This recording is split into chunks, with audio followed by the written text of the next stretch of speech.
Why can I not just lie on my sofa and read books all day? Why is that so hard to understand? Why do I have to pay bills and keep small humans alive and keep myself alive when really all I want to do is sit and read books?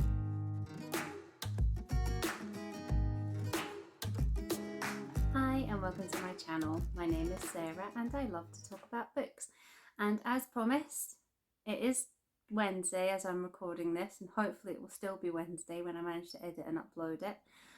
Here is my second part of the books that I've read in the couple of months that I've been away from Booktube. So if you want to know the books that I read for the Booktube Prize and what I thought of them and how I ranked them for the fiction finals, then you can go back to my video from Saturday and hear about that, and I'll link it in the description box below as well.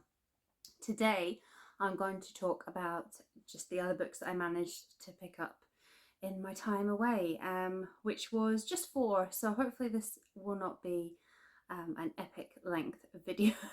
Sorry, I had to stick my phone on charge there, so I've probably managed to knock the camera and just make everything look even more amateur than it normally does. But anyway, on to the books. So the first book I read was Passing by Nella Larson, and I read this together with The Vanishing Half by Brit Bennett, because people were saying that Vanishing Half was like a retelling of this, or it was based on Passing. I think some of that's a reach. I think Passing, which was published in 1929, definitely inspired The Vanishing Half, but the two books do stand apart, and you don't need to read this to enjoy or understand The Vanishing Half to any greater extent. I think, sorry, my boiler's just kicked in. It's making a hell of a noise, but if I don't do this video now, I don't know when I'll do it, so I just need to crack on. Anyway, I think of the two, Passing was probably my favourite. It was written in and is very of the issues of the time, whereas The Vanishing Half is a modern historical novel. And I also felt there was more of a sense of tension in this book, and that it explores the issues in a different way. So this story is about Irene, who is a black woman. She's living a cushy, middle-class life with her doctor husband. She spends her time organising charity galas and all that sort of stuff.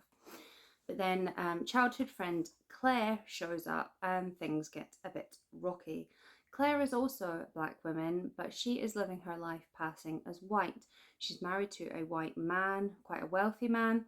He's also pretty racist. And she forces her way into Irene's life, and by doing so she puts herself and those around her at risk. So Irene's worried how this will impact the comfortable life that she's living, but let me tell you, I doubt very much that even Irene imagined just how dramatic having Claire tread those lines between the races would turn out to be.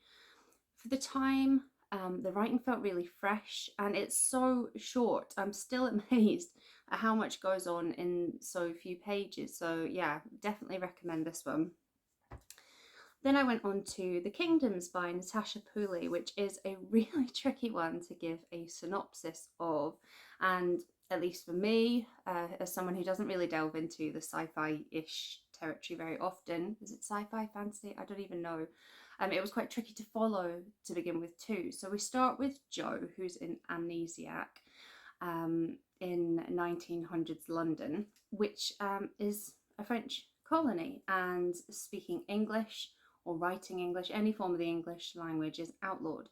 And he doesn't remember anything about himself or his life before stepping off the train where he was found. And the only clue to who he is a postcard which was written 100 years ago, and it's simply signed by M. So he has to find out who this person is to unlock who he is. And he ends up in rebel-ruled Scotland. You'll never take our freedom. And that doesn't work in my accent. Nothing does, because all those years in England stole my ability to use all the really great phrases of my mother tongue. Anyway, he gets involved in a civil war with this captain and crew that seem to know more about him than he understands himself. And so, in the great words of Doctor Who, it's a big ball of wibbly wobbly timey wimey stuff. And I was confused AF for quite a long time, until I had this brilliant aha moment and things started to click into place. And when those things clicked into place, I appreciated that this is a really clever story, but it's also a really charming story, and I actually ended up loving it quite a lot. Then I moved on to Waiting to Begin by Amanda Prowse, and I actually had to go back and remind myself what this book was, which maybe doesn't say an awful lot about it. I mean, it's not a bad book at all. It's just maybe not as deep as I like to go with the issues that were discussed in it. So it's about Bess, or Bessie, and in 1984 we meet her when she's a 16-year-old with the world at her feet, big plans for her life and what she wants to study. And then we meet her in modern times where she's 53, and although her life has turned out well, it's definitely not the way that her younger self had hoped. And it was a bit of a rocky road getting there, because something from her past has haunted her since she was that 16-year-old. And now, with her children grown up and making lives of their own, she's tired. I think she's a bit disappointed, and the cracks are really starting to show in her marriage. I really enjoyed the way that this book was structured and the way that the story played out, and I also liked how it dealt with it dealt with a range of subjects, but one particular difficult subject. I'm not sure if it would be spoilery to say what it was, as it has been quite a while since I read this. But if you are interested in reading it, it was nothing traumatically upsetting or anything like that. But I don't know, I just felt there was something missing. This is kind of like the older woman's version of the type of contemporary women's fiction that I'm not really all that interested in. So it's probably just that it didn't mesh well with me personally, but for me, this was just an okay book. And then finally, I went on to Leila Slimani's The Country of Others, and this is the author of Lullaby, which I think is called The Nanny in the US and possibly elsewhere. And I was expecting grimness from this book. Lullaby opens with a dead baby, but also with a heavy slant towards the female experience. And while this book, it is very different from Lullaby, because there's nothing so shocking as that opening scene in Lullaby, but it's still quite a desolate book, and it does focus on the female experience. And the females in question in this story are Mathilde, who is a young French woman who comes to Morocco to be with the man, Amin, I think he's called, that she fell in love with during World War II, and then also her daughter. And they're trying to scratch a living on Amin's family farm. And Mathilde struggles with the physical isolation, but also occupying a sort of no woman's land, of being a foreigner who is unwelcome in a country that's trying to shake off the shackles of colonial rule, but also being shunned by the remaining French community for marrying a Moroccan. And then her daughter also has her own struggles, where she's trying to fit in as a poor farm child with the wealthy colonialist kids at the French Catholic school, whilst being part Moroccan. And there are other women in this book, namely Amin's mum and sister, whose lot in life are also kind of pivotal to the story too. And it's all set against the backdrop of the Moroccan fight for independence.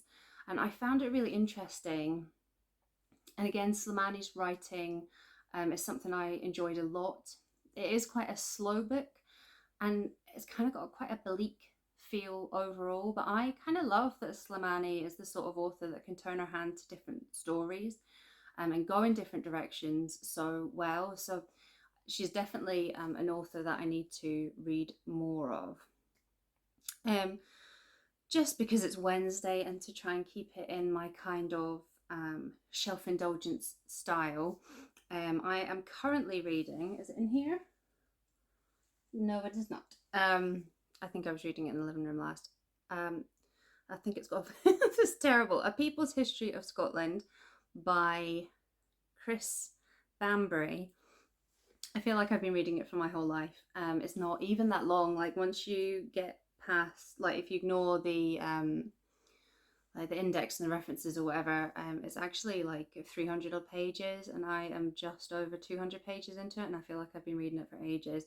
It's not that I'm not enjoying it, it's just very, very dense. And I am also reading Maryse Conde's Waiting for the Waters to Rise, which I will hopefully finish either today or tomorrow.